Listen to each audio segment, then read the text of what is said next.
Graça e paz, meus irmãos. Amém. Glória a Deus. Que alegria estar aqui. Eu acabei de pegar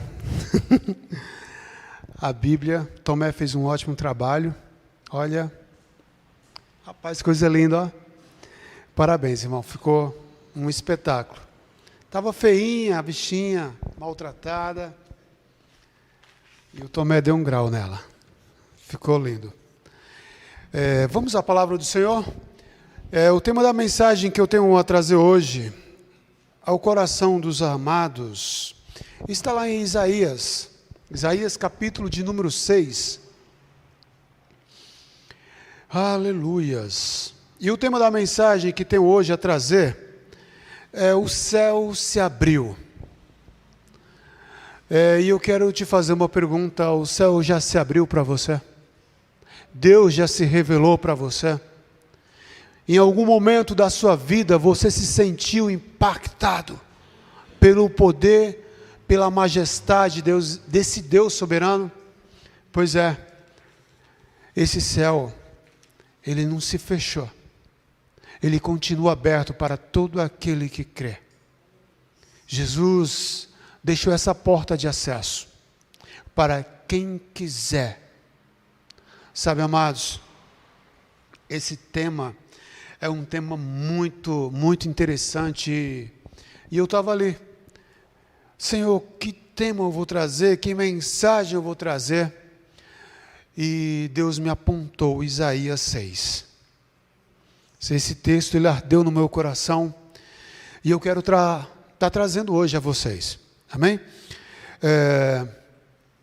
Então, amados, quem foi Isaías? Isaías, ele foi um dos maiores profetas do Antigo Testamento. O seu nome significa: o Senhor é a salvação. Isaías, ele foi filho de Amós, e ele viveu em Jerusalém, no reino de Judá, o reino do sul. E ele exerceu seu ministério por cerca de 60 anos.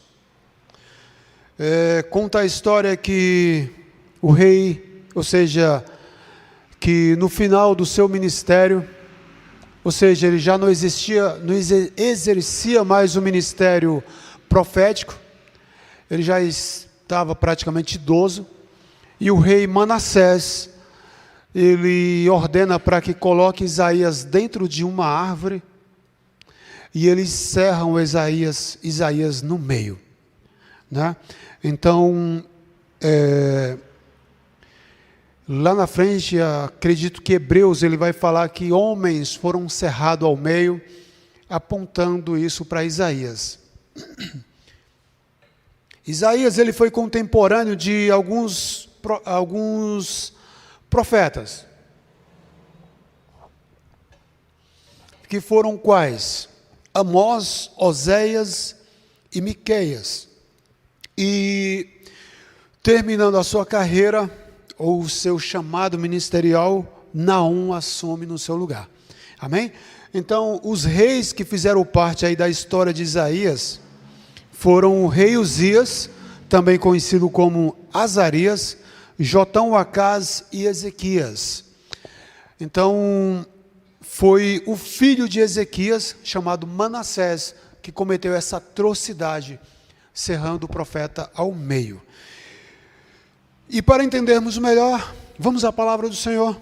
Isaías 6. Glória a Deus. Soberano Deus e eterno Pai, Senhor, nós vamos ler a Tua palavra, e nós te pedimos neste momento que não seja o Fabiano, que não seja o meu eu, mas que seja o Teu Espírito Santo a falar à Tua igreja. Pai, fala poderosamente, usa a boca do Teu servo que aqui está, Senhor, para que vidas sejam transformadas, para que pensamentos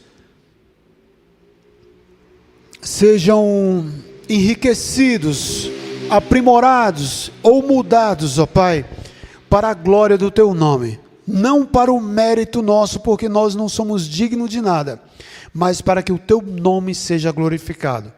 Pai, que haja mudança, que haja renovo, que haja metanoia, que haja conversão no coração do teu povo e principalmente daqueles que estão fora, Senhor, aqueles que estão no mundo, aqueles que estão fora do aprisco, que esses, ó Pai, que esteja visitando o canal, que esteja assistindo ali, de alguma forma, essa pessoa seja tocada, essa pessoa seja impactada pelo poder que há na Tua palavra, pelo poder que há no Teu Espírito Santo. Faz uma obra linda, Senhor, e fala ao coração da Tua igreja, para que ela venha produzir frutos, que seja 10, 30, 70 e 100%, para a glória do Teu nome. Amém. Graças a Deus. Isaías capítulo 6, verso do 1 ao 13. No ano da morte do rei Uzias, eu vi o Senhor assentado sobre um alto e sublime trono, e as abas das suas vestes enchiam o templo. Serafins estavam por cima dele, cada um tinha 6 asas, com 2 cobriu o rosto, com 2 cobriu os pés, e com 2 voavam. E clamavam uns aos outros, dizendo: Santo, Santo, Santo, é o Senhor dos exércitos, toda a terra está cheia da sua glória. E as bases do limiar se tremeram, a voz do que clamava, e a casa se encheu de fumaça. E então eu disse: ai de mim, estou perdido, porque eu sou homem de lábios impuros, habito no meio de um povo de lábios impuros, e os meus olhos viram o Rei, o Senhor dos exércitos. Então um dos serafins voou para mim, trazendo na mão uma brasa viva,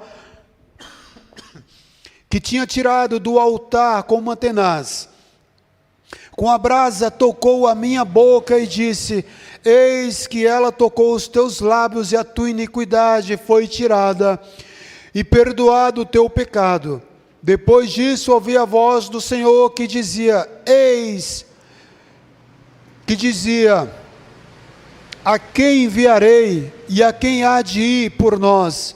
Disse eu: eis-me aqui, envia-me a mim. Então ele disse: vai e diz a este povo: ouvi e ouvindo não entendereis, vede e vendo, mas não percebereis. Torna insensível o coração deste povo, endurece-lhe os ouvidos e fecha-lhe os olhos, para que não venha ele a ver com os olhos, ouvir com os ouvidos e entender com o coração, e se converta e seja salvo. Então disse eu: até quando, Senhor? E ele respondeu: até que sejam desoladas as cidades e fiquem sem habitantes, as casas fiquem sem moradores, e a terra seja de todo assolada. E o Senhor afaste dela os homens, e no meio da terra seja grande o desamparo. Mas se ainda ficar a 10ª parte dela, tornará a ser destruída, como o terebinto e como o carvalho, dos quais, depois de derribados, ainda fica o toco. Assim, a santa semente é o seu toco. Glórias ao Senhor nosso Deus. Aleluias. Amados, é nesse tempo, é diante desse cenário, que o céu ele se abre para Isaías. E esse tempo foi o tempo em que as nações, tanto de Israel quanto de Judá, ela estava em confusão. Ela estava ardente em pecado. O coração do povo estava longe de Deus. Os reis, que deveriam ser exemplo, eles eram corruptos. Eles deixaram a santidade de lado. O trono humano, ele não mais refletia no trono divino. E a nação, a nação ao qual se orgulhava de ter um Deus pessoal, agora estava em declínio espiritual. E até mesmo os levitas e sacerdotes, que deveria ser a referência espiritual para o povo, para a nação, se corromperam, tornando-se semelhantes a todos os pecadores. Esse era o cenário em que estava inserido o profeta Isaías. Então a reta justiça já não havia mais.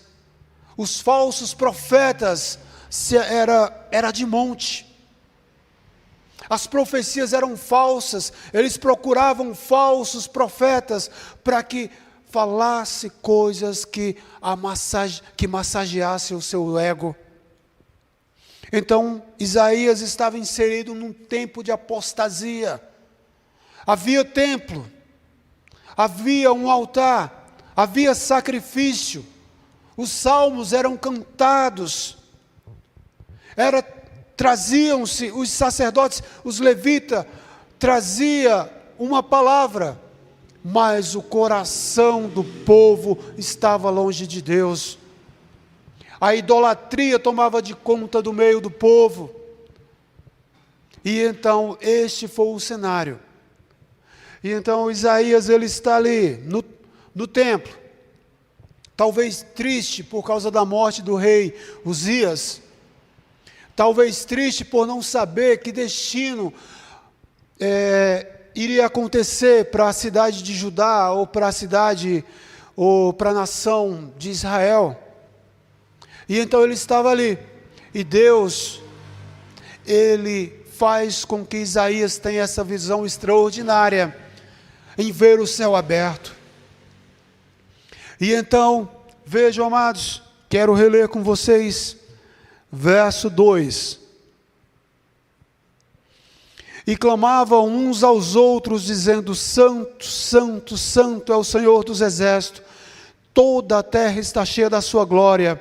E as bases do limiar se moveram à voz do que clamava a casa, e a casa encheu-se de fumaça. Então eu disse: ai de mim, estou perdido, porque os meus olhos, ou seja, porque sou homem de lábios impuros, habito no meio de povo de lábios impuros, e os meus olhos viram o Rei, o Senhor dos senhores. Então, amados, no primeiro ponto que eu quero trazer, é sobre a visão do trono de Deus. Deus, ele fez questão de abrir essa visão para Isaías, para mostrar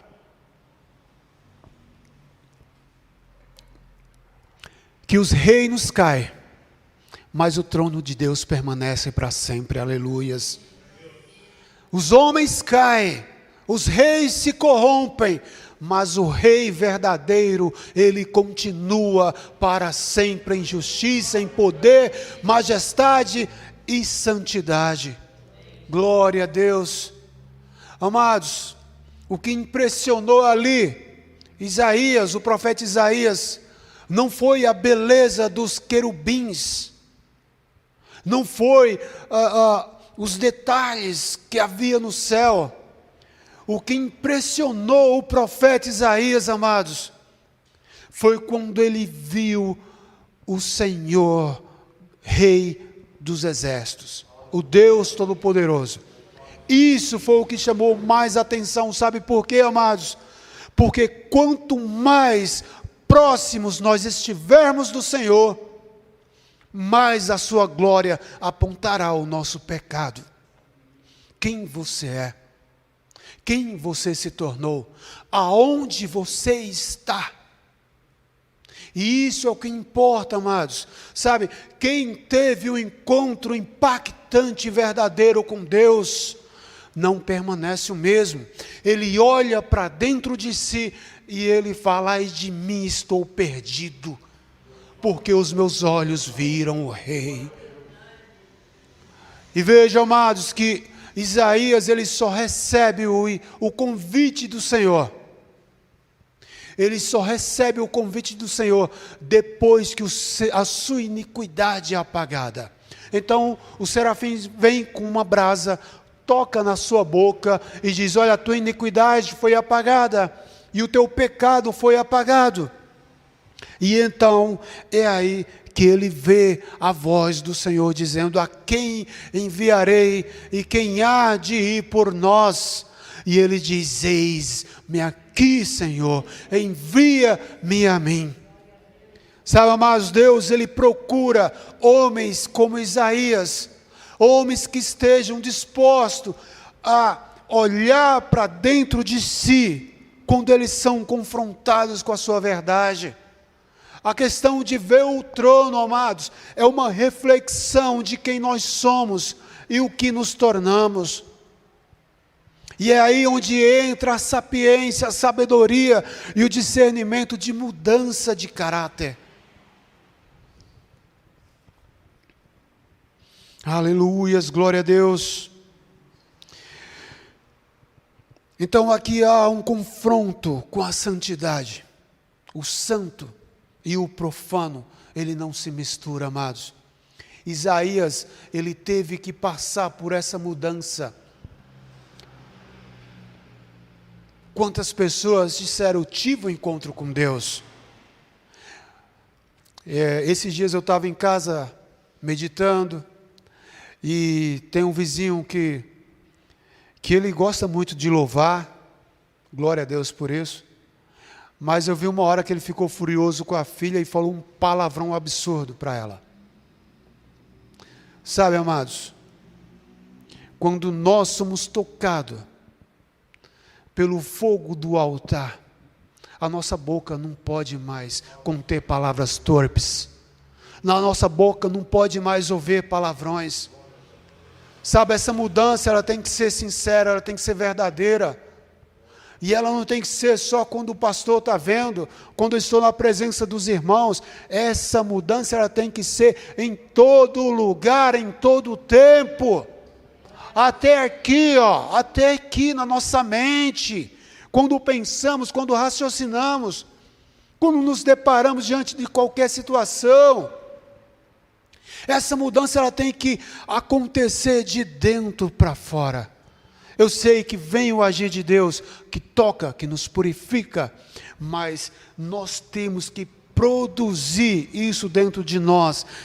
Eu não sou mais eu que vivo, mas Cristo vive em mim. Aleluias.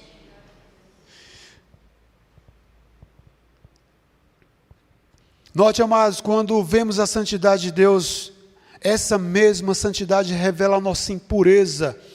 E isso nos leva ao arrependimento e a uma busca incessante pela purificação. Esse é o caminho. Quando essa verdade ela nos confronta, nós temos que ter essa busca incessante pela santificação. Você não é mais o mesmo. Sabe, já estou crucificado com Cristo, agora vivo não mais eu, Cristo vive em mim, aleluias. E então, se eu estou crucificado, por que que a minha mente está me levando ao pecado?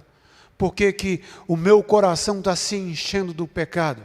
Por que que a minha boca está professando aquilo que desagrada o Espírito Santo de Deus? É preciso mudança, meu irmão. É preciso de mudança. Foi por isso que Deus trouxe essa correção para o povo. Veja aqui que Deus, ele abre essa visão para o profeta Isaías, para dizer assim: olha, tem nojeira no meio de vocês. Tem coisa podre no meio de vocês. E veja quantas pessoas elas estão no nosso meio que dizem assim: eu leio a Bíblia, eu já li a Bíblia diversas vezes, eu falo em língua, eu falo em mistério, mas será que essa pessoa teve realmente um encontro com Deus? Aquela palavra que Jesus diz assim, ó: apartai-vos de mim, porque eu não vos conheço. Essa palavra é para crente, irmãos. É para crente. Aquele que dizia: mas Senhor, em teu nome eu fiz isso. Senhor, em teu nome eu fiz aquilo, eu profetizei. Eu falei em mistério, eu rodopiei. Senhor, em teu nome eu até expulsei demônios. Sabe, amados, existem dois tipos de intimidade com Deus. Ou seja, de conhecimento. Existe o conhecimento de ouvir falar. E existe o conhecimento de se relacionar. Sabe, se você diz que ama a Deus, mas não tem relacionamento com Ele, desculpa em falar, mas você é mentiroso. Não há verdade em você. E não se sinta ofendido, essa palavra é para mudar o nosso ego, é para mortificar a nossa carne, é para mortificar o nosso eu, dizer, olha, fica aqui, fica aí, não aparece, não chega perto, porque eu quero a presença do Rei, é Ele que eu quero servir, é a Ele que eu quero adorar, aleluias. Sabe, amados, o amor de Cristo, tem uma passagem que eu queria ler com vocês, 2 Coríntios 5,14,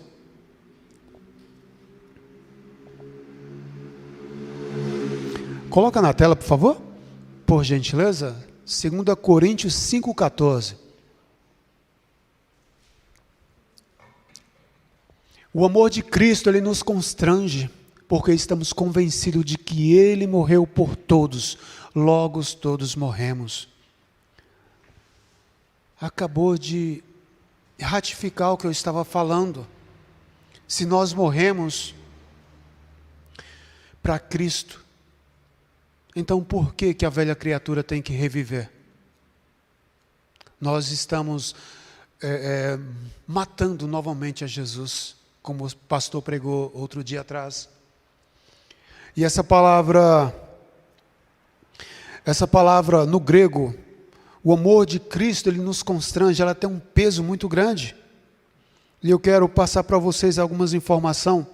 Essa palavra no grego, constrange, ela significa sinerro, que significa pressionar por todos os lados. Significa dominar o coração, impulsionar fortemente. O amor de Deus, ele nos constrange, ou seja, o amor de Cristo, ele nos pressiona por todos os lados. O amor de Cristo, ele domina o nosso coração.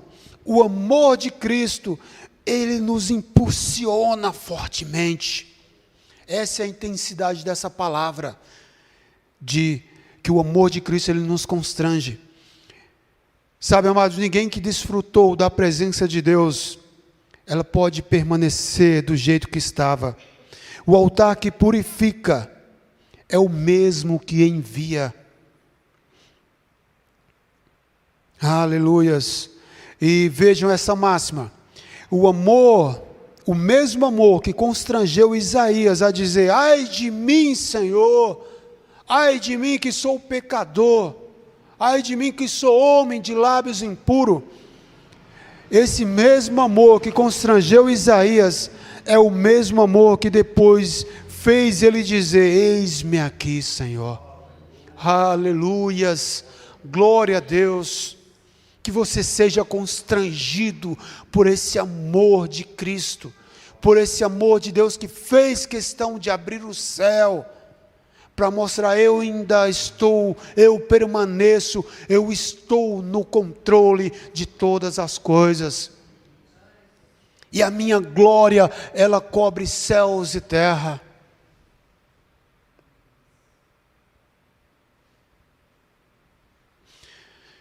Quem foi purificado pelo fogo do altar não pode permanecer o mesmo, amados.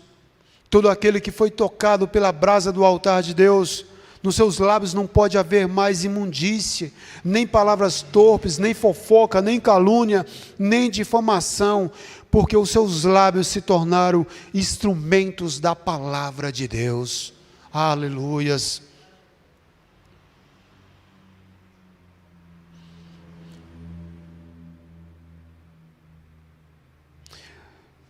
Então, Isaías 6,9 diz, ele disse, vá e diga a esse povo, estejam sempre ouvindo, mas nunca entendam. Esteja sempre vendo e jamais perceba. Isaías sabia que estava indo a um povo de coração duro, que não queria ouvir a verdade, que não queria ser confrontado. Porém, ele estava convicto de que ele não poderia jamais se calar ao chamado daquele que estava sentado sobre o trono celeste. Isaías tinha essa consciência. E o mesmo Jesus, ele afirmou essas palavras lá em João 12, 37 ao 40, quando ele diz assim, mesmo depois de ter feito tantos sinais diante deles, não creram nele, para que se cumprisse a palavra do profeta Isaías, cegou-lhes os olhos, endureceu-lhes o coração, a fim de que não veja com os olhos, nem entenda com o coração, e se convertam.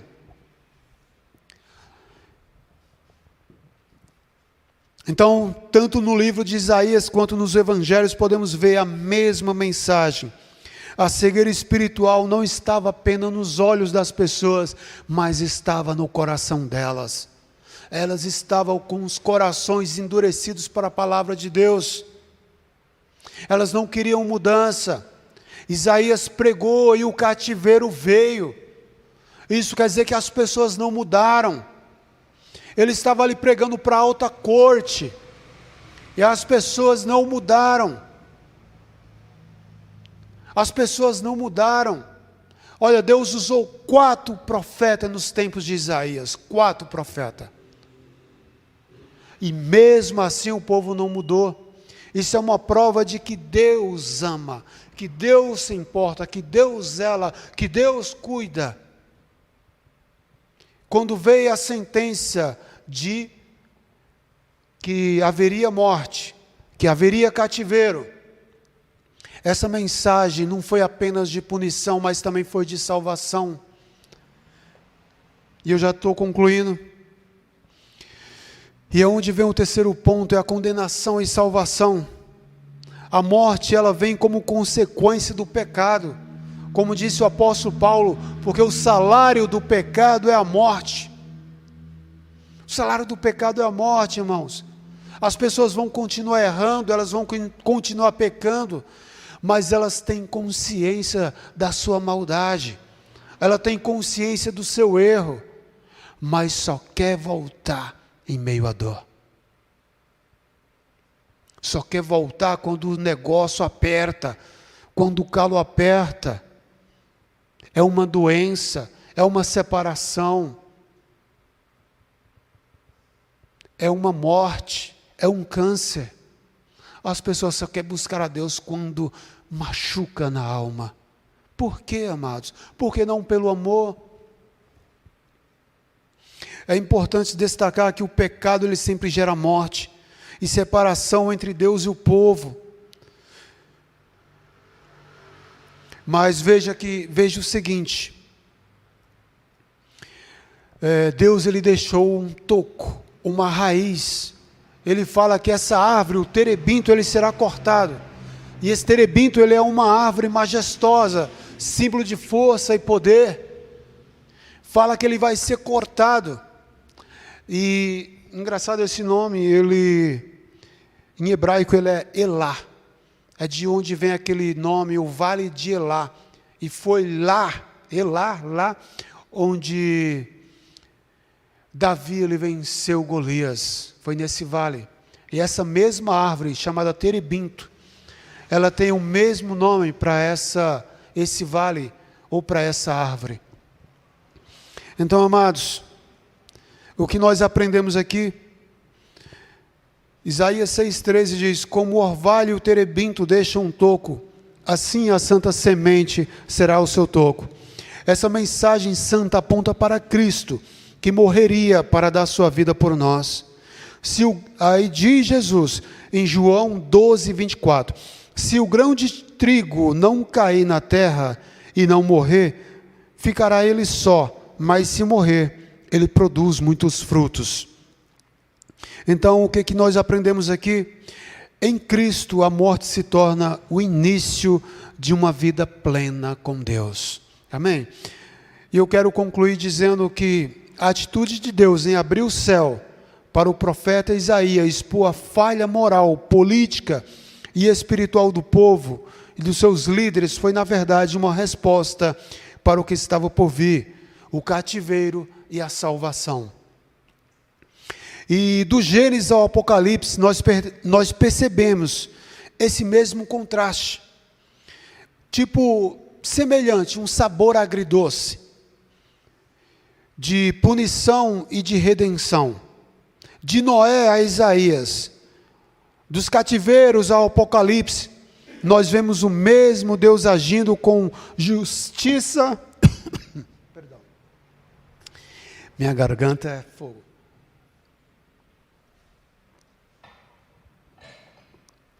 E então, de Noé a Isaías, dos cativeiros ao Apocalipse, nós vemos o mesmo Deus agindo com justiça e misericórdia. Ele julga para purificar, ele corrige para restaurar e ele fere para curar. Então o tronco que resta é a santa semente, é símbolo da fidelidade divina que jamais se apaga, mesmo quando o homem falha. Deus sempre preservou um remanescente, uma raiz viva, por meio do qual o seu plano continua. Então, diante da santidade de Deus, aprendemos que não há êxito em viver na desobediência. O pecado sempre conduz à morte e à separação. Tanto Isaías quanto Jesus nos ensina que morrer para si mesmo é o caminho para a verdadeira vida. Como disse Jesus em Mateus 16, 25, quem quiser salvar a sua vida, perdê-la-á, mas quem perder a sua vida por amor de mim, achá-la-á. Quando Isaías encontrou o Senhor, ele não permaneceu o mesmo, ele foi transformado, ele foi purificado pela brasa do altar, e ele foi comissionado para cumprir essa missão divina. Então, amados, hoje o poder que nós temos de nos purificar do nosso pecado, da nossa imundície, é o sangue precioso do nosso Senhor Jesus Cristo, o Cordeiro perfeito que tira o pecado do mundo. Ele pode apagar a tua culpa, ele pode apagar o teu pecado, não importa qual atrocidade você cometeu, não importa se você vendeu a sua alma para o diabo, esse sangue, ele pode te purificar de todo o teu pecado. Volte-se para Jesus enquanto há tempo, porque o nosso Deus é aquele que pune, mas é aquele também que salva. Então, Deus, ele ama não o pecado, ele ama o pecador. E ele tem uma palavra ao seu coração: volte-se enquanto é tempo. Converta-se, mude o caminho, o homem mau se converta e ele curará, e ele te sarará, e ele te salvará. Amém? Louvado seja o nome do Senhor. Que cada um saia daqui deste lugar transformado, purificado e disposto a viver para Deus, compreendendo que morrer para Deus, ou seja, morrer para o seu eu, é o início da verdadeira vida em Cristo Jesus nosso Senhor. Amém? Dá uma linda salva de palmas ao nosso Deus. Glória a Deus. Pastor Rai. Glória a Deus. Aleluias. Louvado seja o nome do Senhor. Aleluias, obrigado, Senhor, por essa mensagem. Obrigado, Senhor, por usar esse vaso. Obrigado, Senhor, porque essas vidas que aqui estão presentes, elas ouviram a Tua palavra, que aquele que vê o céu aberto, ele jamais pode permanecer o mesmo. Então, que nós venhamos ter essa consciência que teve Isaías, de dizer: estou perdido